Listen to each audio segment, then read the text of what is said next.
That's why coffee గురించి sample గా మీకు చెప్పాను. నా ఇష్టాలు కూడా తెలియాలిగా. మీ గురించి నేను తెలుసుకోవడం ఎందుకు? What is this Padmavathi? తెలుసుకోవాలి. రేపు పొద్దున నీ పక్కన నిలబడ్డానికి, నీతో కలిసి నడవడానికి వచ్చే లైఫ్ పార్ట్నర్ గురించి ఎవరైనా తెలుసుకోవాలి. తెలుసుకొని మసులుకోవాలి. వాట్ ఇస్ దిస్ పద్దు? కాఫీ పని మొదలు పెట్టండి ప్లీజ్. బామ్మగారు, ఆ ఇంట్లో పురాణాలు చదువుతున్నారు గానే పురుషుల్ని పురుషార్థుల్ని చేయడం లేదు. కానీ ఇక్కడ చూడండి, మీ సంప్రదాయం ఎంత గొప్పదో అని చెప్పడానికి పద్మావతినే సాక్ష్యం.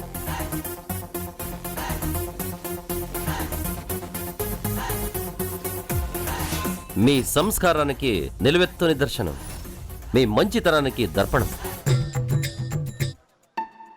జాలి, కరుణ, సహృదయం, మానవత రంగరించి పద్మావతిని పెంచారు.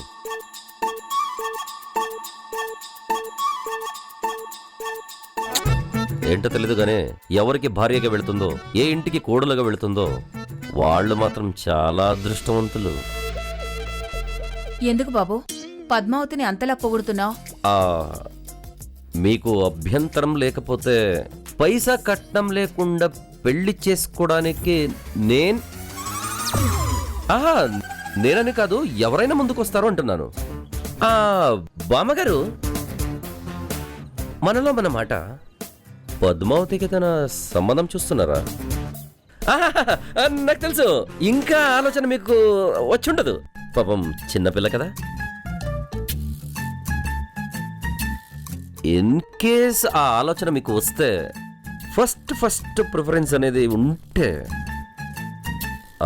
అది నాకే ఇవ్వండి. నాకు పద్మావతి చాలా నచ్చేసింది.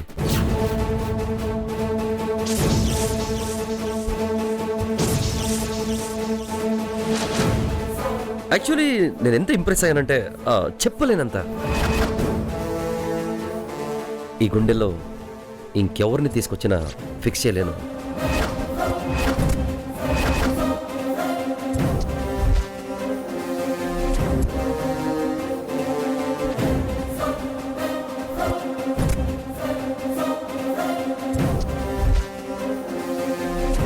చూసారా బామ్మగారు, పెళ్ళి అని చెప్పగానే ఎంత సిగ్గుపడుతూ అలా వెళ్ళిపోయింది చూడండి.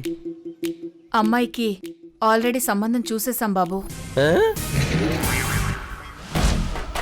చూడడం ఏమిటి, కుదిరినట్టే. పెళ్ళొక్కటే ఆలస్యం.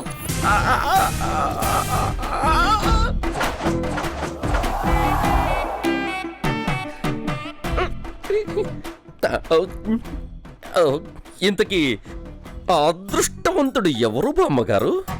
ఎవరో ఏమిటి, మా శ్రీనివాసులే. వరసైనవాడు, చిన్నప్పటి నుంచి కలిసి పెరిగిన వాళ్ళు. వాళ్ళు అడగడం అయింది, మేము తల ఊపడం అయిపోయింది. ఇక పప్పన్నాలు ఒక్కటే మిగిలాయి. పప్పన్నం మిగలడం కాదు బామ్మగారు, పప్పులో కాలేశారు. అరే వాట్ ఈస్ దిస్? ఆ Srinivas Padmavati, oh no match. కాకి ముక్కు దొండపండు అస్సలు మ్యాచ్ అవ్వదు. ప్లీజ్ బామ్మగారు, కాదు కూడదు అని చెప్పండి. నేను నచ్చకపోయినా పర్వాలేదు, మీకు నచ్చినట్టు ఒక మంచి ఫ్యామిలీలో ఒక కుర్రాన్ని నేను చూస్తాను. కానీ ఆ తాగుబోతే వాడికి, ఆ సన్యాసి ఎదవకి, కల్చర్లెస్ బ్రూట్కి, కామన్ సెన్స్ లేని ఈడియట్కి పద్మావతినిచ్చి జీవితాన్ని నాశనం చేయొద్దు బామ్మగారు. పద్దు, కాఫీ క్యాన్సల్, కాఫీ క్యాన్సల్ పద్దు, కాఫీ క్యాన్సల్ ప్లీజ్. వద్దు, నాకు వద్దు. అంటే పద్మావతి జీవితాన్ని నాశనం చేయొద్దు. సదా మీ సేవలో ఈ ధనుసు ఉంటాడు అని గుర్తుపెట్టుకోండి చాలు. నా డీటెయిల్స్ ఉన్న కార్డు నా పద్దు దగ్గర ఉంది. అదే మీ పొద్దు దగ్గర ఉంది. మీకు అవసరం వచ్చి ఒక మిస్ కాల్ అలా ఇస్తే చాలు, వితిన్ ఏ మినిట్ మీ కళ్ళు ముందుంటాను నేను.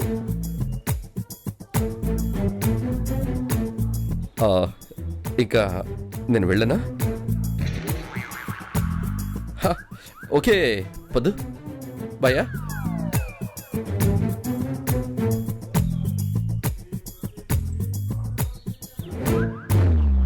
ఏమిటి పద్మావతి మనిషి గుక్క తిప్పుకోకుండా మాట్లాడాడు? గుండె దడ పెంచి వెళ్ళిపోయాడు. ఇది రెండోసారి నేను ఆయన చూడ్డం. నాకే తెలీదు, నీకేం చెప్పాలి బమ్మి? అతను చేసే ఉద్యోగం చూసి వెనక్కి తగ్గానే కాని, లేకపోతే అసలు ఇంట్లోకి ఎందుకు రానిచ్చేదాన్ని? ఏమోలే, మనకెందుకు పోలీసులతో గొడవలు? ఆయన చెప్పేది ఆయన చెప్పాడు. వింటే వింటాం, వినకపోతే వినకపోతాం. వదిలేయండి. ఇదిగో, నువ్వు వెళ్ళి ముందు ఆ కాఫీ లోపల పెట్టు.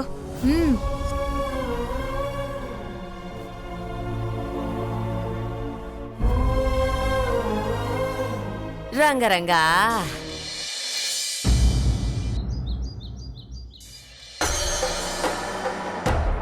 ఏమయ్యా ఆపయ్యా.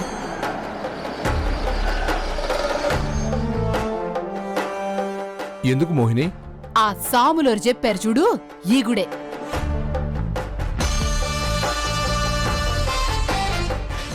మీ నివాసానికి తూర్పున ఈశాన్యంలో ఒక దేవాలయం ఉంది. దాని వ్యాసాగ్రపు వామభాగాన అమ్మాయి ఆచూకీ గోచరిస్తోంది. కారాపడం దేనికి గుడి దగ్గర? ఈశాన్య భాగంలో వెతకమన్నారు కదా. అంటే మనం కార్లో కూర్చొని ఎతుకుదావా? మనం కార్లో వెతికితే అమ్మాయి ఎదురొచ్చి నేనే మీ కూతుర్ని కారాపండి అని మనకెదురొస్తుందా? ఈశాన్యం అంటే ఆ పక్కనే ఏడో ఉంటది. ఈశాన్యవే దిగాల, ఇల్లు ఎతకాల. అంతేనంటావా? దిగు ముందు.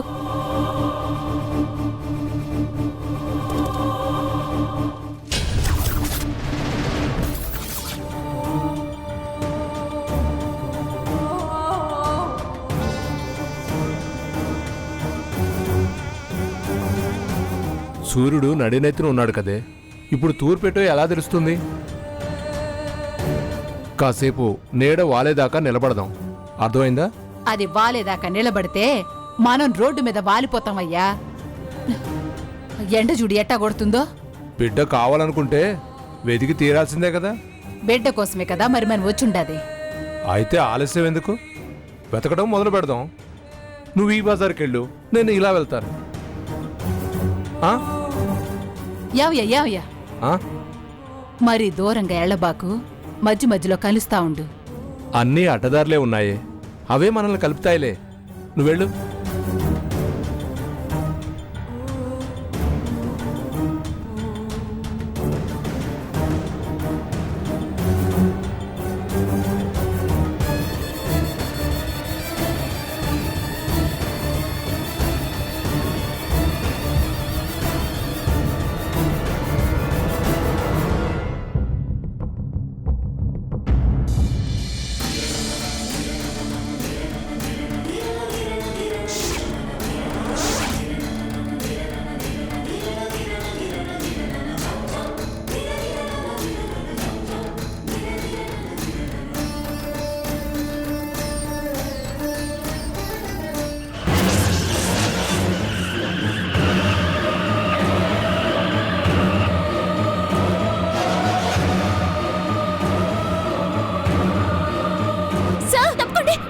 తప్పుకోండి, తప్పుకోండి. సార్,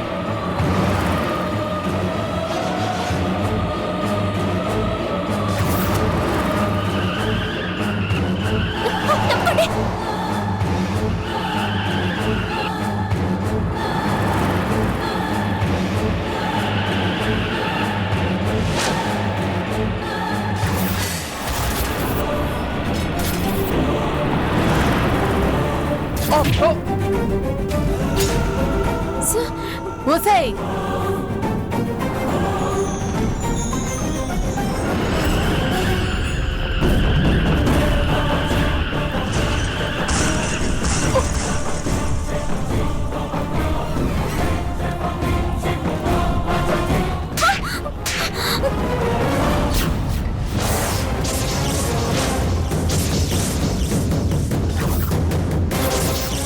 ఏందే నా కూతురి మీద కోపం మా ఆయన మీద చూపిస్తుండావా?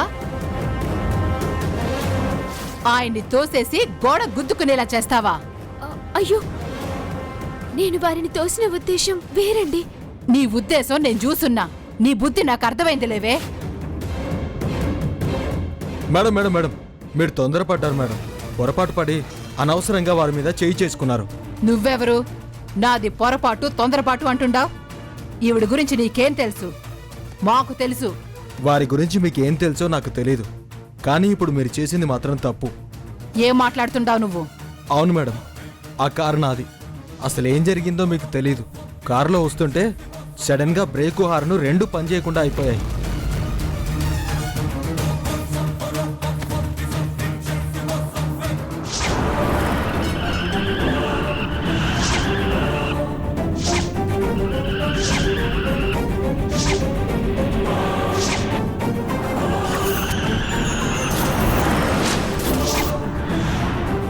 నువ్వు చెప్పేది నిజమా బాబు? మీరెవరో వారెవరో నాకు తెలీదు. మీతో అబద్ధం నేనెందుకు చెప్తానండి? చూడండి, ఎవరి మీది కోపమో మరొకరి మీద చూపించేంత మూర్ఖురాల్ని కాదు నేను. నాకు సంస్కారం ఉంది. మీలా తొందరపడే స్వభావం నాకు లేదు. అందుకే మీరు కొట్టగానే తిరగబడి కొట్టలేదు. అతను నిజం చెప్పకపోతే మీ దృష్టిలో శాశ్వతంగా చెడ్డదానిగా మిగిలిపోయేదాన్ని. దేవుడు నాకు చాలా గొప్ప మేలు చేశాడు. అలాగే మా తల్లి వయసు మీకుంది, తండ్రి వయసు వారికుంది. మీ మీద నేనెందుకు కోపం చూపిస్తాను?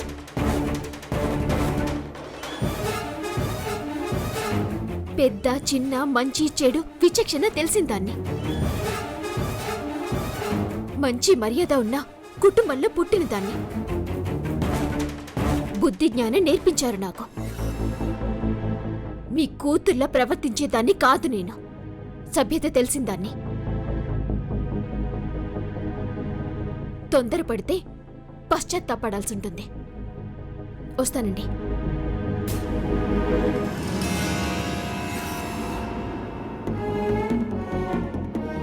పాపం, ప్రాణాలు కాపాడిన ఆ పిల్లను చెంప పగలగొట్టావు కదే. తప్పు చేశానయ్యా. బంగారం లాంటి పిల్ల కొట్టి పాపం మూటగట్టుకున్నా నా పసుపు కుంకాల్ని కాపాడింది. తన నా దేవుడు చల్లగా చూస్తాడు. అదే చెప్పి వెళ్ళింది కదా, తొందరపడితే నాలుక కరుచుకోవాల్సి వస్తుందని. తెలిసిన పిల్లే కదా, ఆగుపడినప్పుడు క్షమాపణ చెప్పుకుందువు గానిలే. పద. పదయ్యా.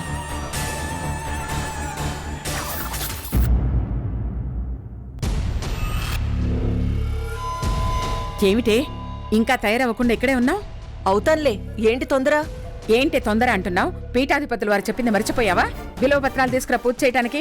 త్వరగా తయారవ్వు. అలాగే వాణ్ణి కూడా త్వరగా తయారయ్యరమ్మను. నేను కార్లో సామాన్లు సర్దిస్తాను. వెళ్ళు. అలాగే.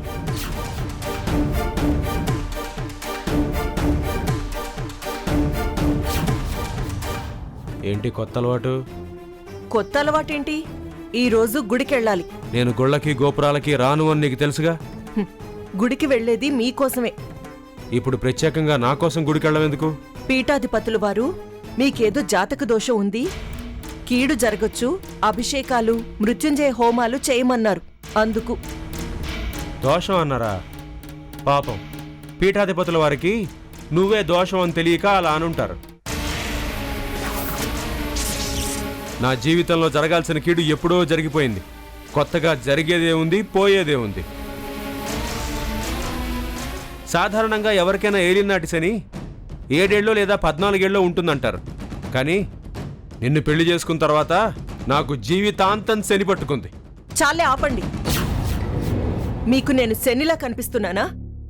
అలా కనిపిస్తే కోరి ఎందుకు మీ జీవితంలోకి రానిచ్చారు? శుక్రమహర్దశ అని భ్రమపడ్డాను, కానీ తమరు వచ్చాకే తెలిసింది వచ్చింది దరిద్రం అని. చూడండి, పడుంటున్నాను కదా అని మరీ చులకన చేసి అభిమానం దెబ్బతినే మాటలు మాట్లాడకండి. ఏంటే పడుంటున్నావా? పడ్డం అలవాటు చేసుకుని మత్తులో పడుంటోంది నేను. ఇదిగో బూతు పాటలు పాడి సుసంగీతం పాడే అవకాశం దొరక్క నాలో నేనే మదన పడుతూ నా గోడు నాకే చెప్పుకుంటూ నలిగిపోతోంది నేను. విద్వాంసుడి స్థాయి నుంచి వ్యసనపరుడి స్థాయికి దిగజారి సమాజాన్ని తలెత్తి చూడలేక సిగ్గుతో తలదించుకుని బతుకుతోంది నేను. ఇదంతా ఎప్పుడు ఉన్న పురాణమే కాని వెళ్ళి తయారవ్వండి. గుడికి వెళ్ళాలి. వచ్చాక ఎన్ని సీసాలు తాగుతారో మీ ఇష్టం. నేను రాను. మొండితనంగా మాట్లాడకండి. మీ మేలు కోరి పూజలు చేసేది. నువ్వు చేసిన మేలు చాలు. రుక్మిణికి నేను చేసిన ద్రోహం ఎన్ని పూజలు చేసినా తొలగిపోదు. అనుభవించటమే దానికి నేను చేసుకునే ప్రాయశ్చిత్తం. బహుశా పీఠాధిపతుల వారు చెప్పిన కీడు అందుకే అయి ఉంటుంది. తగల్ని. ఇప్పుడు కీడు తొలగిపోయి నేను చేసేదేముంది? అయిన నాశనం ఎలాగో అయ్యాను. నేను చేసిన పాపాలకి ఆ దేవుడు నాకే శిక్ష వేశాడు అనుకుంటాను. కనీసం ఇలాగైనా నేను చనిపోయిన తర్వాత నా ఆత్మకి శాంతి కలుగుతుంది. ఏంటా మాటలు? శుభమా అని పూజకి బయలుదేరుతుంటే అపశకనం మాటలు మాట్లాడతారే? దయచేసి నా మాట వినండి. మమ్మల్ని బాధ పెట్టకండి. మీరు రాకపోతే అత్తయ్య గారు బాధపడతారు. మమ్మల్ని బాధ పెడితే మీకొచ్చే లాభం ఏంటి? ఊరికే వాదించకుండా బయలుదేరండి. చెప్తే అర్థం కదా? చావునైనా సంతోషంగా ఆహ్వానిస్తాను కానీ గుడికి మాత్రం రాను. కృష్ణ, ఏంట్రా మాటలు? మాటలంటే మా మాటలు. చేసిన పాపాలని చెంగును కట్టుకుని గుళ్ళంటా గోపురాలంటా తిరుగుతుంటే దోషాలు పోతాయా? పాపాలు నశించిపోతాయా? అనుభవించాలి. ఎవడు చేసిన పాపం వాడే అనుభవించాలి. అందుకే గుడికి రాను అంటున్నాను. రాకురా, రాకు. నీకేదైనా జరగరందే జరిగితే చూసి బతికే శక్తి నాకు లేదురా. నీకన్నా ముందే నేను చావడం నయ్యింద్రా. ఇంత విషయం తెచ్చివ్వు. అమ్మా, అమ్మ కావాలనుకుంటే గుడికొచ్చి తీరాలి.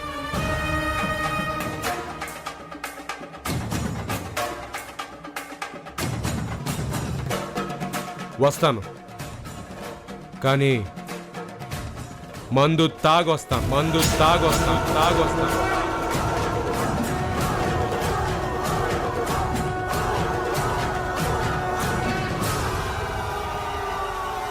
మందు తాగి గుడికి రావడమేమిట్రా? ఆ గర్లకంఠుడి పూజకి ఆ మాత్రం మందేసొస్తే తప్పేం లేదులే. కళ్ళు పోతాయిరా. నేనే పోయానమ్మా. మానసికంగా ఎప్పుడో చచ్చిపోయాను. ఇప్పుడు కొత్తగా పోవడానికే ఉంది. నేను వెళ్ళి స్నానం చేసి వస్తా.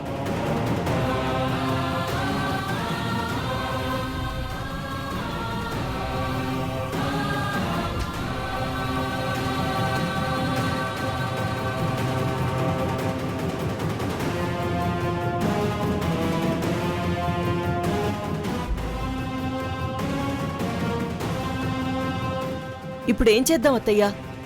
ఆయన తాగేసి గుడికొచ్చేలా ఉన్నారు. అదేనే నా బాధ. తాగినోడిని గుడికెలా తీసుకెళ్తాం? నలుగురు మన మొహాన్ని ఉమ్మేస్తారు. పూజ చేసేది నేనే అయినా ఆయన తాగి ఊగుతుంటే ప్రశాంతత ఎక్కడుంటుంది? శ్రద్ధగా పూజ ఎలా చేయగలం? అయినా గుళ్ళో ఎంత అసహ్యంగా ఉంటుంది అత్తయ్య గారు. అంతా మనల్ని అదో రకంగా చూస్తారు. వాడి అరుపులు చూస్తుంటే బతుకు మీద విరక్తి కలుగుతోంది. ఏమింది బామ్మగారు అంతలా అరుస్తున్నారు? రోజూ ఉన్నదేనే పద్మావతి. మేం వద్దనడం, వాడు తాగడం. పీఠాధిపతుల వారు పూజలు అభిషేకాలు చేయమన్నారు కదా. పదరా గుడికి వెళదామంటే మీ పూజలు వ్రతాలు నాకు అనవసరం, నా పూజ నాకే ముఖ్యమని అదేదో నిత్య అనుష్ఠానల్లా త్రికాల సంధ్యావందనల్లా మందు తాగాల్సిందే నేను రాను అంటున్నాడు. బతిమలాడితే వస్తాడు కాని మందు తాగి వస్తాడట. నేనెలా ఆపాలో ఎలా తీసుకెళ్లాలో అర్థం కావడం లేదు. ఎందుకత్తయ్యా దీనికి చెప్పడం? ఇదేమన్నా ఆర్చేదా తీర్చేదా? ప్రతిసారి అది ఏంటని అడగడం, మనం చెప్పడం. మా బాధేదో మేం పడతాం కానీ నువ్వెళ్ళి పని చూసుకో.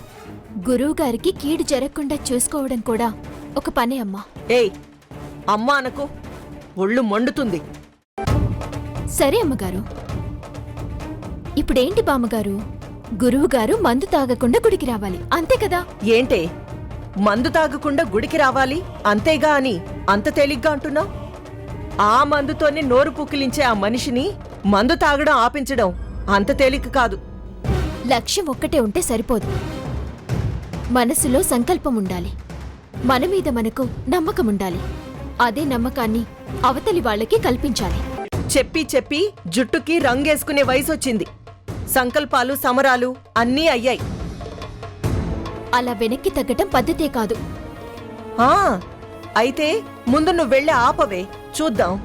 వారిని మందు తాగకుండా చేసే బాధ్యత నాది. మీరు చూస్తూ ఉండండి. మందు తాగనీయకుండానే నేను గుడికి తీసుకొస్తాను.